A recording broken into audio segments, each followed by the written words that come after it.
In this tutorial, I will demonstrate how to change the sensor input on the standard I/O.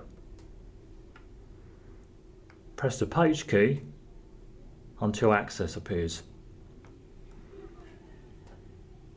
Using the arrow keys, select config level. Enter the default passcode, which in this case is number 4.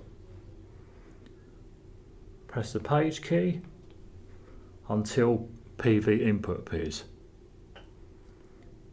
Press the scroll key until you can see lin type. Use the arrow keys and change the thermocouple accordingly. In this case, we will change the thermocouple for type J.